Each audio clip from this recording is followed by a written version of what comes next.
Is the Miller Lite Cowboys Hour. Supported by Albertsons. And brought to you by Miller Lite, the only beer of the Cowboys. It's Miller time. Albertsons and Tom Thumb, the official supermarket and pharmacy of the Dallas Cowboys. Lucchese, the official bootmaker of the Dallas Cowboys. Blockchain.com, trusted by millions, trusted by America's team. And by Omni. Omni Hotels and Resorts, the official hotel of the Dallas Cowboys. It's Victory Monday! Now, your hosts, Haley Sutton and Brad Chan. That's right, it's Victory Monday! Thank you, everybody. Yay! They gave it all before. That's what happened. No, it's Victory Monday. You sustain it. You keep it. Did you not watch them play? You sustain it all the way through. Let's try this again because I have great confidence in this audience. For the last Cowboy Hour, we will do at Cane Rosso this year. We'll be moving right across the way next week, but more about that later. It's Victory Monday! Much better. Thank you very much. Thank you all for coming out into whatever this weather is out here. Thank you for joining us wherever you're joining us on the Dallas Cowboys Radio Network. Thank you for joining us whenever you are doing it on DallasCowboys.com, which is streaming in these little boxes, and you are now going to get an up-close opportunity to meet one of the most exciting new young Cowboys, Damone Clarke. Thank you very much for coming out. Really appreciate you. Thank y'all for having me. You bet. You bet. And full disclosure, Damone accepted this pinch hit role at the last minute because we were going to have him later, and Jake Ferguson was going to come up, but he decided he'd rather be in the concussion protocol than be with us tonight. So we will have Ferg back, and we will have Ferg back because Haley has a thing for the entire tight ends room. Okay. So, a professional thing. Yes. Can we clarify that? Yes. Did I say anything other than that? Look, Brad. I'm very this sorry. is 2022. You Yes, have it to is. make sure to clear that up. Yes, it is. But you do have an affinity for the tight ends. They're just great. They're but all all the rookies are great. I've had an opportunity to chat with so many Damone of them. Clarke is great too, and seriously, we really appreciate your coming out. So, did you ever play a game at LSU where you were heavily favored and had to scrap out a win? I mean, just playing in the SEC every week, you're going to get everyone's best opportunity, and you're going to get everyone's best shot. So, I mean, it's nothing new to how we are right now in the NFL. We know we the Dallas Cowboys, and everybody going to give us their best shot. So you then understand if you just listened to the radio or followed social media or that stuff today, you'd almost thought you'd lost the game. Yeah, I mean, I'm not a big social media guy, so Good for you. I stay off stuff like that. The social media these days is too crazy. It is. When you come into a game, first of all, this is all, I can't even imagine what's going on in your head because you didn't know when for sure you'd be able to play, and now here you are playing a whole lot of snaps. And, man, how this entire year has changed for you completely from the beginning. We'll get back to that. But when you come into a game and your record is what yours was, you're playing how you've been playing, their record is bad, everyone thinks this game's over before it started. What's the players' mentality going into a game like that? I mean, we are NFL players, so it's not a coincidence that they're here. So, I mean, each week, those guys are going to give us their best shot no matter the record. And, I mean, we knew, like I said, we the Dallas Cowboys. Everyone wanted to beat us. So, I mean, we know each week we got to go out there and play. No matter the stats, no matter the record, you got to go out there and give your best shot. When you pull it out like you did yesterday, how is that different from a game that you lead comfortably from the beginning? I mean, like Coach McCarthy always said, he always says it's hard to win in this league, So, I mean, we won. It was a close one, but we won, and that's all that really matters. Is it harder to win in this league than you thought? Oh yeah, I'm a rookie. I'm still getting my way. I'm still getting my feet wet. So I'm just, I'm just looking to the older guys and just following behind. When you have a guy, because you and I have spoken before, and someone who you told me you really look up to is Leighton vander Esch. Yes. You've learned a lot from him and what he's done. So when you see the game that Leighton had, the way he did yesterday, he was all over the field, I felt like. talk me through that relationship and you seeing Leighton out there. Does that motivate you at all, or does it help you at all knowing your mentor, for lack of a better term, is out there getting it done for you guys? Oh yeah, Leighton's the guy that no matter what, he gonna give his all. You know, Leighton and Anthony Barr, those two guys gonna give their all. And I mean, Leighton, he's shooting crazy yesterday. And you know, every time we went to the sideline, I'm just like, man, good stuff, bro. Like he was on every play. You know, and I'm happy for Leighton, you know, because he's the guy that's been through a lot too, and a lot of people count him out. But no matter what, Leighton always come to work every day. He block out the noise. You know, y'all just asked me about the social media stuff. I mean, I know I don't be on social media. I know Leighton not on social media either. So I mean, it's not a coincidence because that guy goes to work every day and he gives his all every day.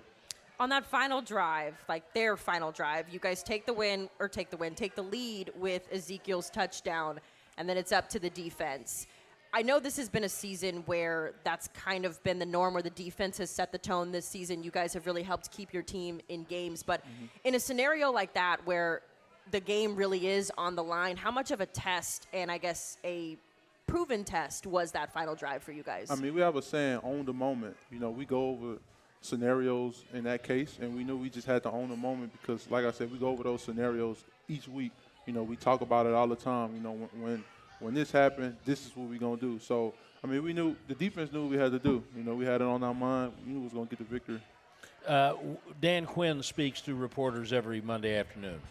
And he told us today that one of the things that you, of the list of things that you went over and were prepared for, that list did not include revolving quarterbacks and going from a drop back to an RPO system. And so how do you adjust to that as a team as the game goes on? I mean, any given Sunday, you know, you got whatever teams have to do to beat us, they're going to do it. You know, and they turned to Jeff Driscoll, and you know we knew, you know, we have coaches on our staff that, you know, that have played against them before, and it's nothing new to them. So you know, we just had to make sideline adjustments, which, you know, we have the best coaches in the whole league. So I mean, we made the simple adjustments that we had to make, and just go out there to stop them. What's obviously, looking at things in hindsight, you get a blowout fourth quarter win over the Colts last week. You get a battle-tested win over the Texans on Sunday. After the game, when you're reflecting, which one of those games is more fun or more enjoyable to be a part of? I mean, for me, each week, it's fun each week to go out there and play for me. You know, I can only speak for myself, but I'm sure that with all the guys, just, you know, getting another opportunity to go out there and play is the biggest thing. Because like I say, for me, you know, I started the year off on NFI, so I mean, I was on the sideline just watching, you know, and just being there on the sideline was exciting for me, but being a part of it is even more exciting. NFI, for those of you who don't know, is non-football illness or injury, which is the list on which Damone found himself when the year started, which in this case, usually what it means is something that didn't happen playing football for your team. So in this case, Damone finishes a tremendous career at LSU. Sure didn't look like there was anything wrong. Didn't feel like there was anything wrong, did there? Nah, I felt perfectly fine. So now we're going to take people a little bit through the beginning of this journey, then we'll take a break. You went to the Combine. Yes.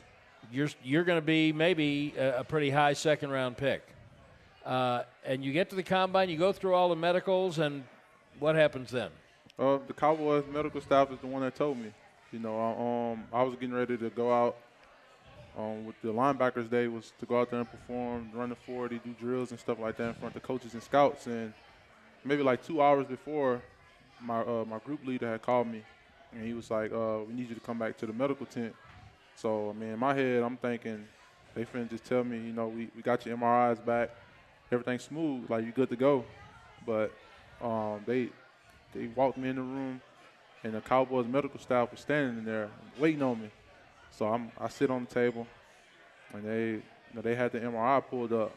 Like I say, I mean, I don't know what I'm looking at. I ain't a doctor, so I'm like, oh, I'm smooth, you know. And they just was like started doing examinations on me and stuff like that. And then they asked me, you know, does this hurt? Does this hurt? I'm like, nah. I mean, I feel perfectly fine. And then they finally told me, it was like, you know, you have a herniated disc, you know. And I'm in my head, I'm like, nah. I feel like y'all got the wrong person. Like, I feel perfectly fine. I just played the whole season last year. I feel normal, and I mean, it turns out I went and got a second opinion, and I mean, it turns out that I did have a herniated disc. And it had never manifested in any way. No. So then, how soon did you have the surgery? I had surgery back in March.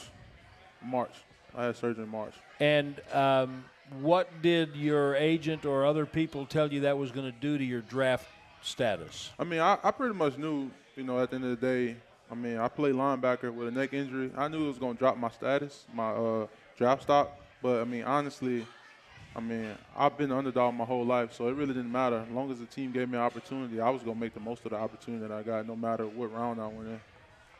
Tell me about being an underdog your whole life. I mean, people always counted me out my whole life. Like, I never been the biggest, the fastest, the most athletic person. Well, when did you grow up? Because you're one of the biggest right now.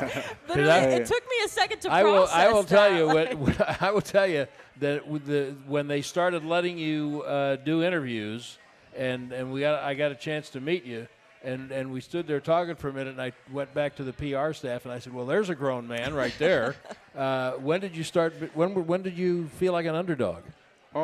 Really, all throughout high school, you know, I like I said, I wasn't always the biggest. Like, I might have been tall, but I was kind of little. I was not strong, and you know, guys used to, the older guys on the team, they used to tell me like, you know, come on, they call me Lil Pup and stuff like that. So I mean, you know, not Lil Pup. I mean stuff like that motivate me. Like, I don't really care too much about that, because I know, like, I got a heart of a lion. You know, you can't, like I said, it don't matter how big you are. Like, I can get in front of you. I only got one thing on my mind, that's to dominate. Anybody call you a little pup anymore? Oh, nah. I don't. I'm going to start calling you little pup. I might. I think it's great. And then one more thing before we take our first break here, Damone. When the Cowboys were the ones who drafted you, were you happy it was them because they were the ones who found your condition first? Or, I mean, I know you're from New Orleans, even though you grew up in Baton Rouge after Yes. Katrina. Were you a Saints fan as a little kid? Did you want to be a Saint? Oh, yeah, definitely. I mean, no, hold on. Let me say this. I ain't want to be a Saint. No, I just wanted to get out of Louisiana. I've been in Louisiana my whole life. Oh, okay. So, I mean, I was just happy that someone drafted me and gave me an opportunity, you know, and, you know, after I sat down and reflect on it, then I was like, man, that's crazy. Like, it's crazy how God worked. You know, the Cowboys the one that told me, and that's the team that drafted me. So, right along, I felt comfortable. You know, I just had to come in. I know I had to come in and just do my part, because I knew at the end of the day I went in injured, so I had to control the things that I can control, and that was my work ethic, going to work every day. Well, they've noticed, and everyone's going to notice the more and more you get an opportunity to play. We are at Cane Rosso in the Star District in Frisco. It's Victory Monday. Thanks to the Victory Monday fan club for being here as usual. And we'll be right back with Damone Clarke on the Cowboys Hour.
to the Miller Lite Cowboys Hour, supported by Albertsons. Welcome back to Cane Rosso here in the Star District in Frisco. Guess what day it is? Victory Monday! Victory Monday! Yes, thank you guys. We are chatting with linebacker Damone Clarke, but before we get there, we got to talk about Albertsons. When it comes time to shop for tailgate favorites, go to Albertsons and Tom Thumb. Get 10% off of your groceries every Dallas Cowboys game day when you wear your Cowboys jersey. Albertsons and Tom Thumb, the official supermarket and pharmacy of the Dallas Cowboys. So, Damone, when we left off, we were talking about your surprise injury. You had surgery, but something that I wanted to mention that I found really interesting when we first spoke was that was your first injury, like, ever. Yes. So just to kind of for everyone to get a sense of that, walk us through, going from thinking you're perfectly healthy, thinking that your path is going to go one way, and then finding out not only do you have an injury, but it's pretty major. I mean, it's spinal surgery. And you know what? It's almost not an injury.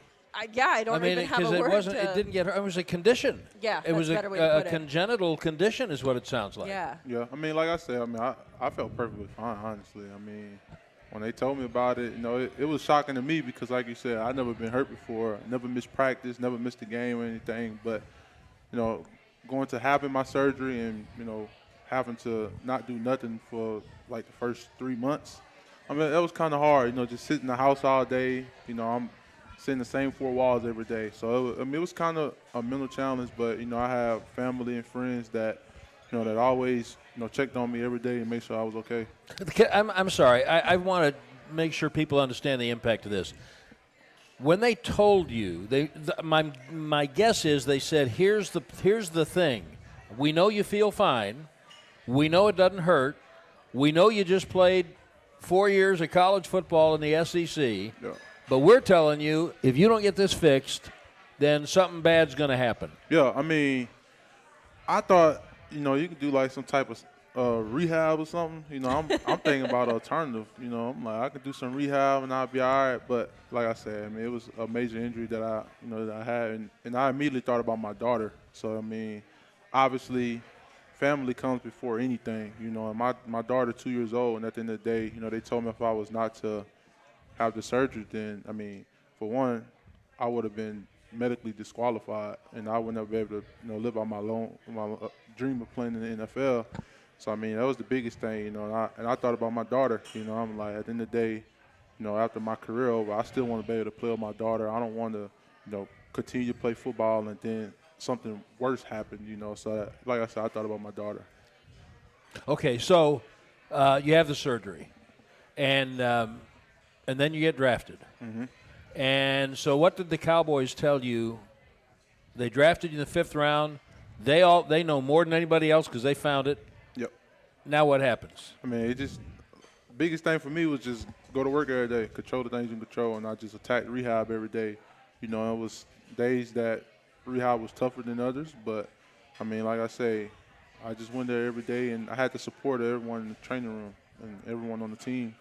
But, I mean, I didn't really know anybody, but they still was there for me. And, to this day, I still thank them to this day, for helping me get back on the field.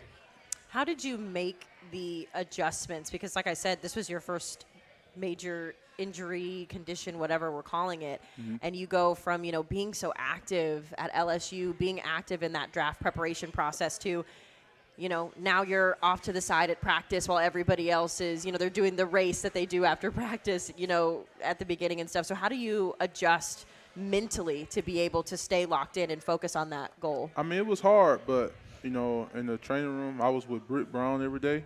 And, Britt told me, he's like, your time coming. He was like, we just got to keep taking small steps, along with everyone on the team.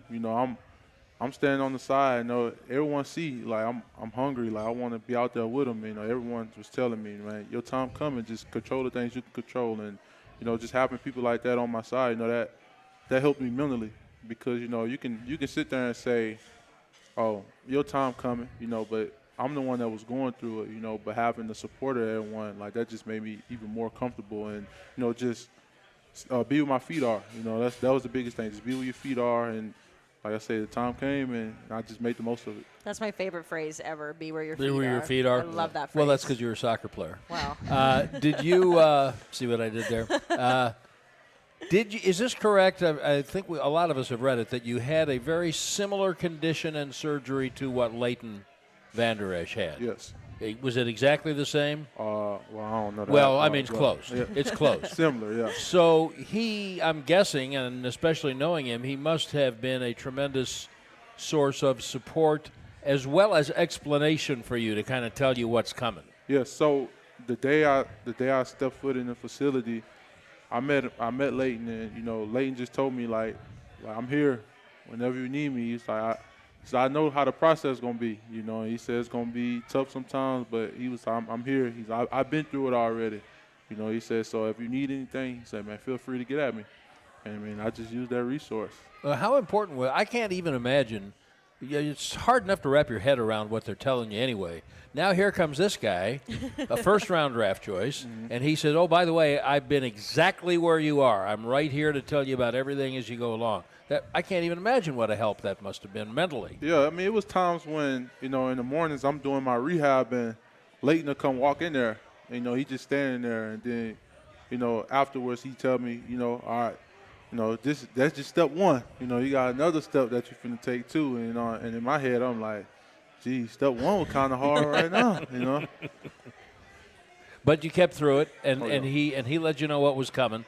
So when they cleared you to practice, how hard was it then to hold yourself in check and not race ahead a couple or 3 weeks or a month and just do what they told you was safe to do? Because at this point, I'm thinking, what are you, 22? Yeah. I'm thinking you got to be, let's just run through this wall and knock everybody else down. Oh, yeah, that was my mentality and that was my mindset. But, I still had the training wheels on. Britt told me already what it was going to be. He was like, you ain't going out there just going, run through a brick wall. He was like, we taking steps. Each week we just took a bigger step. I remember the day you got cleared and we were all out at practice, and that was like the big conversation was, oh, Damone's coming back. And I'll never forget, I think you were hitting sleds. And you hit the sled the first time, and everybody was like, yeah, he's a problem. Yeah. I felt good, honestly. Just credit to, people, at the facility. They worked with me. We took it step by step.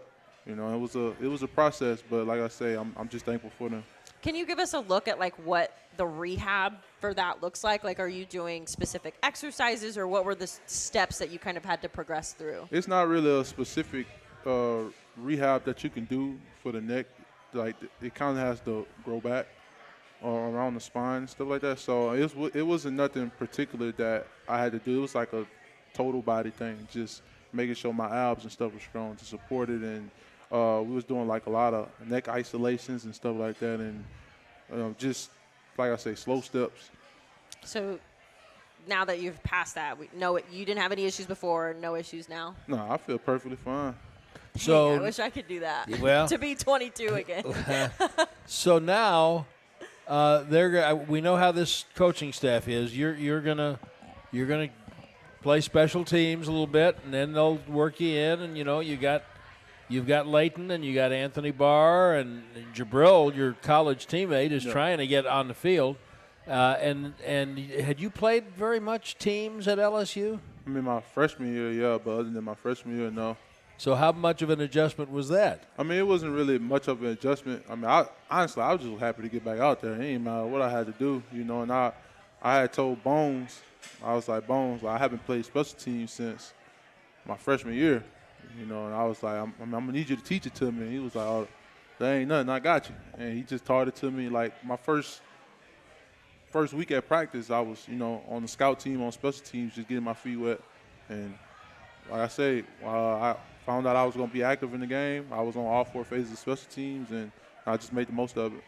And how does that feel now? Do you like it? Some guys love special. I've known guys who played 12, 15 years in the NFL and loved special teams right up to the end. I've known other guys who couldn't get off there fast enough. Oh, I mean, I love special teams. Anything for me to get on the field, I'm definitely going to do it. It don't matter what it is. I'm going to do it. Now, have you played more snaps here in the last couple of weeks than you anticipated on defense? Nah, I mean, I just stay ready. I mean, the way I prepare, I've been preparing the same way since I got here. Even when I wasn't playing, I prepared the same way as if I'm getting ready to start. No matter if I get 10 reps on defense or 40, like, I'm still going to prepare the same way just in case. You never know when stuff might happen. So, that's why I just prepared it one way, and I prepare as if I'm going out to start. I know you talked about your daughter being the motivation as you were going through the frustrations of the recovery of surgery and whatnot, but sitting here talking, you can just tell the laser focus that you have on anything. Like, I bet you I could put, like, you know, a board game that you never played before and you'd be laser focused on figuring it out. Where does that come from? Is that a trait that you have always had, or is that just developed as you've developed as a football player? So when I started playing football, I was 6 years old, and I started playing with the South Baton Rouge Jaguars. And my coach, he still coached the South Baton Rouge Jaguars. Now his name was Terry Boyd. So he always said, if you don't work, you don't eat. You know, and that's the mindset that I took. If you don't work, you don't eat. You know, and I know if I want to feed my daughter, I know I got to go to work every day. Because, I mean, I'm a man, and I'm pretty sure everyone got children. You know, that you want to be able to provide for your children. You don't want somebody else to provide for it. So just learning that from Coach Terry Boyd and the South Baton Rouge Jaguars, if you don't work, you don't eat, that's just what I took every day, you know, as I continue to get older and older. If you don't work, you don't eat. That's the biggest thing. Be where your feet are. If you don't work, If you don't work, you don't eat. And he's working and he's eating. Damone Clarke, Cowboys rookie linebacker, is with us. We're going to get to the bottom of this number 33 when we come back. There's got to be a story to that, and we're going to hear it. And we're going to hear it when we come back to Cane Rosso at the Star District in Frisco on the Cowboys Hour.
To the Miller Lite Cowboys Hour, supported by Albertsons. Welcome back to the Cowboys Hour, the Miller Lite Cowboys Hour.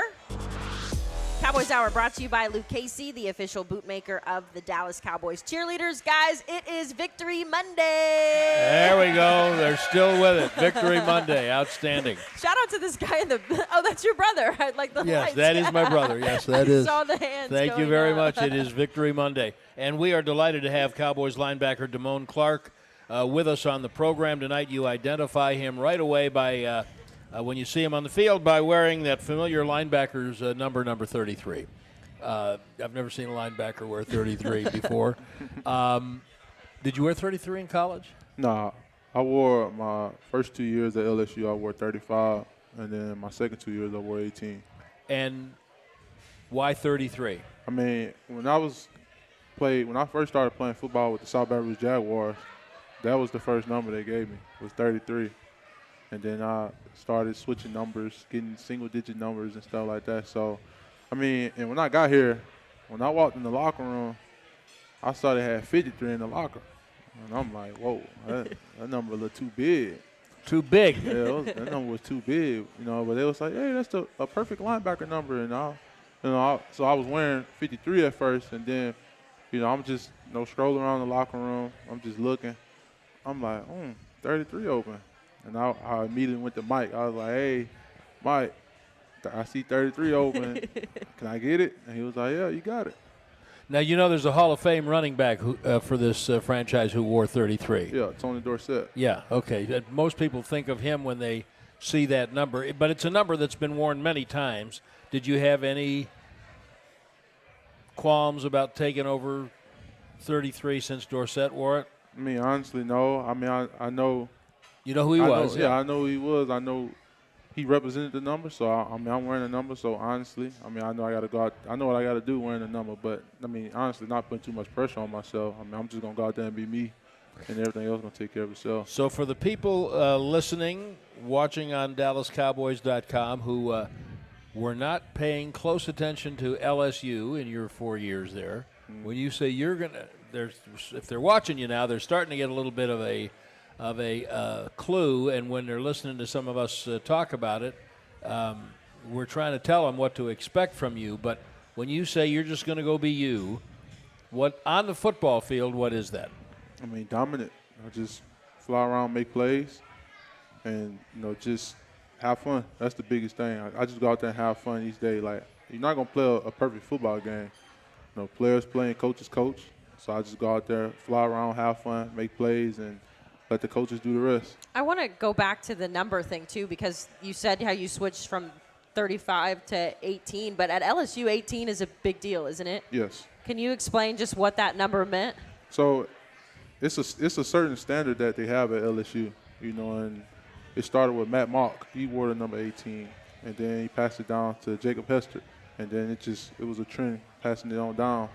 So, I mean, like I said, I was wearing 35, and my junior year, maybe like 2 or 3 weeks before the season, Coach O brought everybody up after practice we had, and, he rewarded me with the number 18. So the number 18 represents someone who sets the standard at LSU both on and off the field. So, I mean, the coaches can go to sleep at night knowing that, I know I can trust that Damone going to do what he have to do, and the same thing on the field. So it just exemplifies the standard of LSU.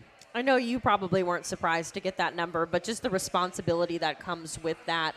Did it change your mentality when you approached the game at all, or did it enhance anything, or what did it mean to wear that number? I mean, honestly, I had the same mentality, since, like I said, if you don't work, you don't eat, and I know if I want to get to the place that I want to be, then I know I have to do my part. My part is holding myself accountable, doing the things that I have to do to get to the place that I want to be. Which is what place? Oh, to the top. That's it, to the top. The only way to the top is me just doing what I'm supposed to do. But some people would say you're in the NFL. You've made it to the top. I mean, I ain't make it yet. I feel like I never arrived. I never arrived yet. It's not a moment that goes by that I just get relaxed, because, the NFL is not for long, and I do understand that there's a draft every year. Guys got to get cut for guys to get picked up. So, I know what I have to do. So I'm not relaxing, knowing that, yeah, I made it to the NFL. I don't want to just be another person that just made it to the NFL. A lot of guys made it, but I really want to make it, you know, and I'm not there yet, so I can't rest. All right, so in this defense, there are some guys who have really flourished with Dan Quinn. Just his style has been perfect for them. How is it good for you? I mean, I'm a football player. Whatever they need me to do, I'm going to go out there and do it, and I'm going to do it to the best of my ability.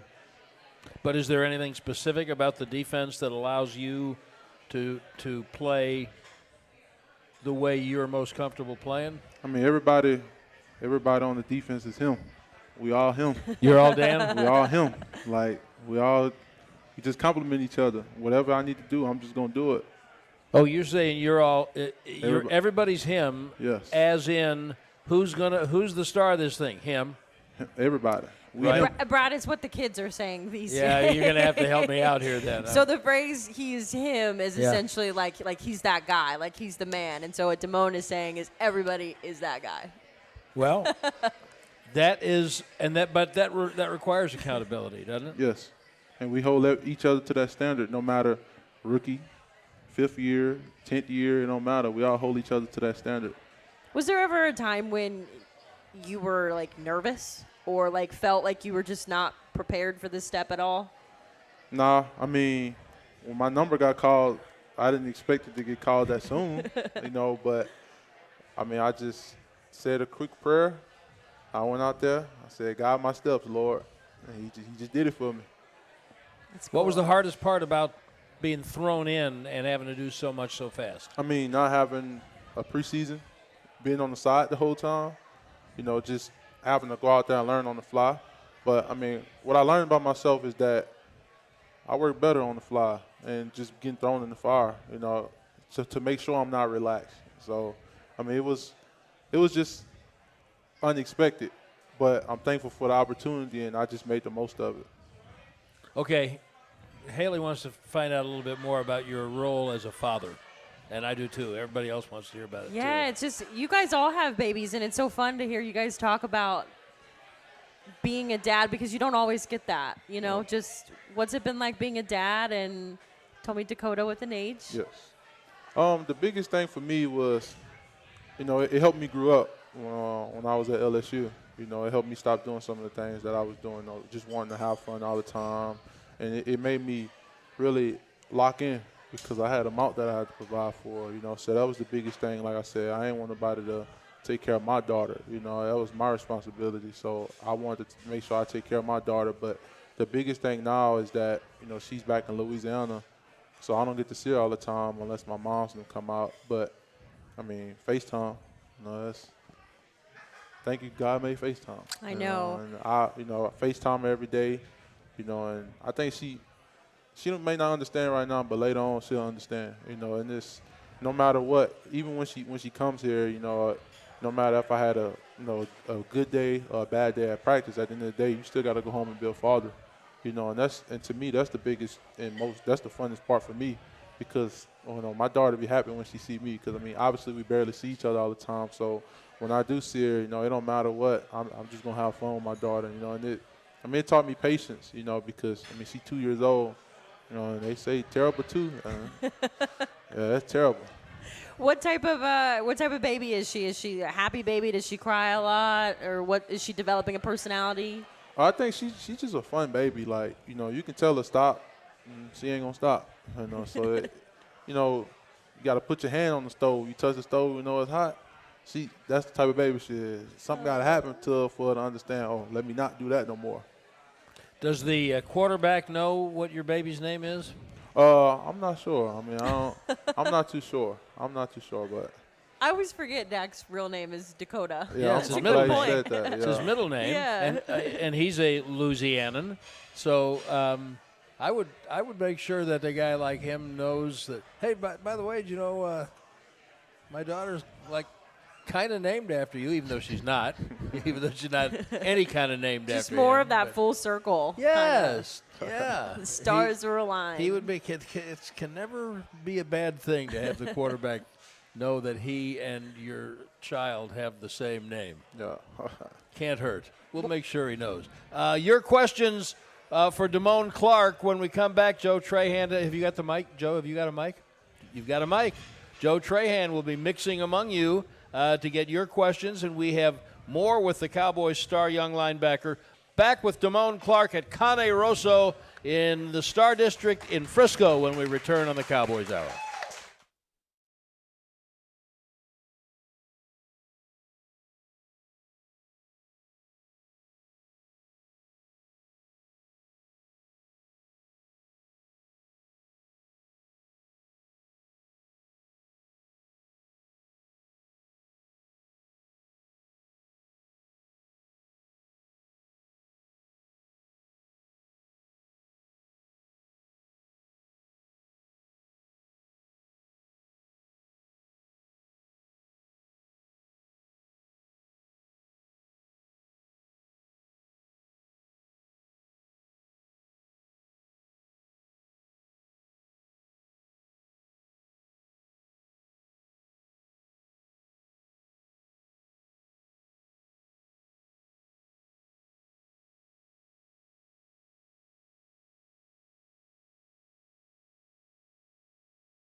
To the Miller Lite Cowboys Hour, supported by Albertsons. And the Cowboys Hour is also presented by Papa John's. Better ingredients, better pizza, Papa John's. It's Victory Monday, guys. It is still Victory Monday. It is still Victory Monday. You guys get better every time. I'm loving it. And next week, we will begin the string of shows that will be right across the street at CityWorks. Same Star District in Frisco, and we hope that you will all come, and we'll see you then. By the way, Damone, how you doing on Christmas shopping? Haven't even started it yet. I mean, I did on Black Friday. Uh-huh. Yeah, I did some of it, but I got a little more to do. Okay, you're running out of time. Yeah. I haven't started Ms. either. Haley? I told him it's a limit now. We got it's a limit now. We got to set limit. Okay, because everybody's got to be accountable. I told everybody they're getting Cowboys gear for Christmas. So. At least they're getting something. No surprises. And how are you doing on your shopping? Well, I started last week, and I've got a ways to go. Okay, well you've got a couple of weeks. All right, Cowboys PR maven Joe Trahan is in the middle of the audience with a microphone with folks with questions for Damone. Good evening, Damone. Good evening. Hello, hello. Yeah, oh yeah. We can You're- hear you. You are Okay. big and beautiful, Okay. baby. All right, Don't worry perfect. about it. Yeah. Hello. So, Damone, I have a question. So, you were talking about not only did you want to make it to the NFL, which you're already at that level, you said you really want to make it in the NFL. Besides you getting yourself to the next level, who else are you looking up to get you to that level? I look up to a guy, Devin White. He played with Tampa Bay. No, I was a freshman when I was able to come across Devin, and Devin was a pro before he was a pro. The way that he took care of his body, the way he treated everyone, the way that he worked, and that's a guy that's playing football at a real high level right now, and he went to LSU too. So, I mean, Devin White is a guy that I really look up to, and I talk to him daily. And another guy is Patrick Queen, and that's the same as that guy. Like, I met PQ my junior year of high school, and that's a guy that I stayed in touch with. Hosted me on my visit when I went to LSU, and that was one of the main reasons why I went to LSU. And he's another guy playing with Baltimore right now, playing at a real high level. So those two guys are guys that I look up to. You picked good ones. Those are two of the best linebackers going in the NFL. Oh, yeah. Were you a fan of a team or players or more of a college fan as a kid growing up? Oh, I mean, every Sunday, my dad, we always watched the Saints game. So growing up, on Sundays, we knew, the Saints playing. My mom's finna cook a good meal. We finna just have fun and watch the game. Wait, what's the good meal? My mom can cook anything, but I think her signature meal is red beans and rice, fried pork chops, fried chicken, something down that area. Yeah. And when you say your signature meal, you mean her signature meal. Yeah. Hey, to this day when my mom's come, I tell her, look, make sure when you come to the house now you got to cook. That's the main requirement right there. And you know what? She's thrilled to do it without yeah. any question. Definitely. Okay, here's another question. So my question is, it's two-part actually. First part of it is, you mentioned Coach Terry Boyd, but what would you say is another coach that maybe made you realize that you could do this, that you could get to college, that you could get to the NFL and play at a high level? And then the second part is, when did you realize, like at what point, whether it be in high school or college, you realized that this dream, because a lot of kids dream about it, but when did you realize that, hey, I can do this? So honestly, it's a couple of coaches that I feel that contributed to me, but one of the biggest ones was Aaron Sutton. That's a guy that he took me all over the country to go to different colleges, to go to camps, and to go on unofficial visits and stuff like that. So that's a guy that he was another person that was hard on me, and that coincidentally that was one of my little league coaches, and he was in the military.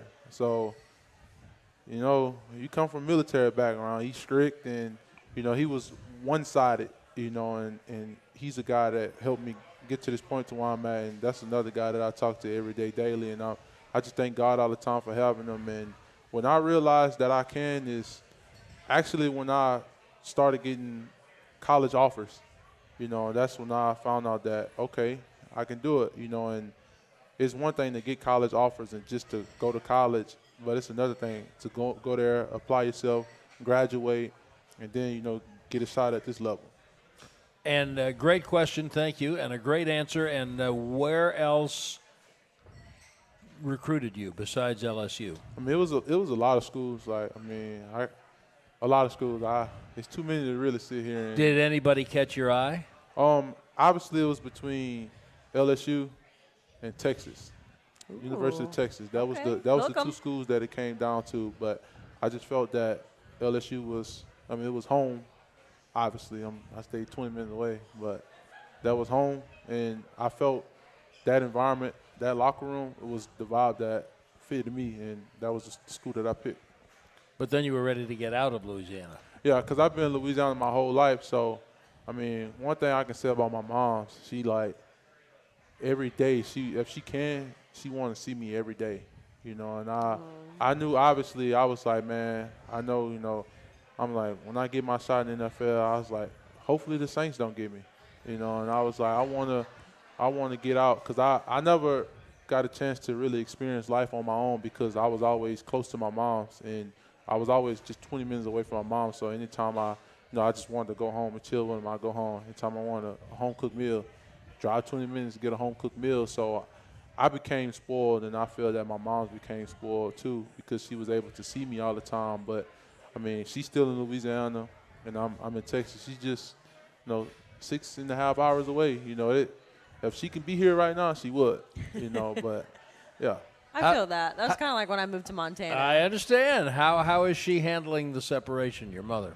I mean, every morning, I talk to my moms every morning around 7 o'clock. We always FaceTime, and she always texts me in the morning. We always text each other in the morning. So I talk to her all the time, but every home game, she tries to come to every home game if she can. Now, you got to make sure that she knows that this entire hour is on DallasCowboys.com. She can go to it, and she can have a whole hour of you. If I told her, she probably would have pulled up. She probably would have came here, honestly. Well, that's better that you can tell her, oh, by the way, I had a busy day, but I wanted to make sure that I told you that you can go see this. So you didn't not tell her. You just told her after it was done. That's a smart idea. There you go. Stick with me, kid. Okay. My name is Don. Just a real quick off-the-wall question. The NFL, because of its pay structure, allows a lot of people to do things and acquire things that they wouldn't normally be able to do. Ooh, I already What is like that where this one is thing going. you haven't acquired or that you want to acquire with the abilities and the financial statuses that the NFL allow you to do? I mean, my biggest thing, and that's my mentor, Floyd Prescott, right there. So my biggest thing is the NFL is not for long. So as much money as I can continue to collect, I'm going to continue to collect it. I drive my same car that I had in college. I don't just spend money. Like, if it's one thing y'all learn about me, I am a frugal person. If I don't have to pay for it, I ain't paying for it. If it's free, it's free. And most of the time, if you see me, I have on free stuff, honestly. The time will come when, as you continue to grow as a player, so will the paycheck. Yeah, like I say, I haven't arrived yet, so I'm a rookie. I'm 22 years old. I got a lot to learn, and until that time comes, I'm just going to continue to be a frugal person. But even when that time comes, I still know that obviously the NFL is not for long, and you hear a lot of stories about guys that went broke trying to take care of their family and trying to take care of their family. Then you got all these other people that become family members that you never met before. So that's a big thing right there that you got to be smart with too. And just seeing guys in the locker room that obviously we know got the big paychecks. Those guys are the same guys that they've been before they even got the paychecks. Money aside, like let's say it was not a real thing and you could buy anything you wanted and it wouldn't affect your frugality. Or when you get to the second contract, whichever, whatever. What would be something that you would want to have or want to purchase? I mean, my biggest thing is obviously I want to buy my mom's a house. That was the biggest thing that, just growing up, just seeing the way that my mom worked. My mom never owned a house. And I want to be able to, buy a house for her and be able to finally tell her, like, Mom, this your house. Like, my hard work is your hard work, because obviously that's my mom's. And another thing I want to get into is real estate. I mean, obviously everybody needs houses. You need somewhere to stay. So real estate is another thing that I want to get into when time permits.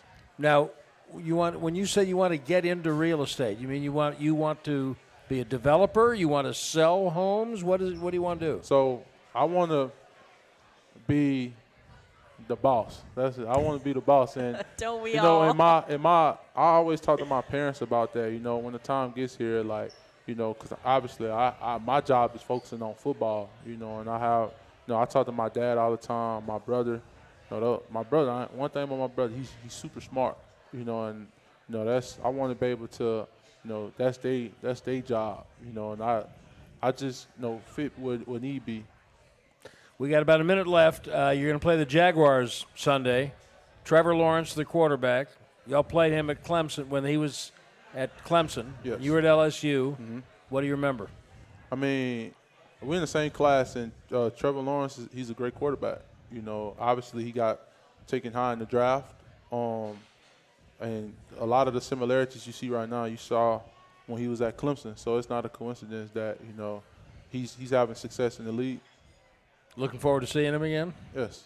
I mean, every week is a new opportunity to go out there and just showcase not only my talents, but for our team to go out there and showcase their talent. Besides Leighton, tell me a teammate that you have learned a lot from football stuff on the field. There's a couple guys that I honestly can name, but I'll probably say Micah and probably D-Law. That's what I figured. I thought that's what was coming. Hey, Damone, thank you for being here with us tonight. Yeah, thank you. Really appreciate you. Thank you. That's Damone Clarke, everybody. Number 33. Keep an eye on him. He's going nowhere but up. Christmas shopping. Get your Christmas shopping done, Haley. Okay. Get your Christmas shopping. I'm just trying to help you. Thanks for being with us on Victory Monday. We'll see you across the street next week on the Cowboys Hour. This has been a production of DallasCowboys.com and the Dallas Cowboys Football Club. How about this, Cowboys? Yeah!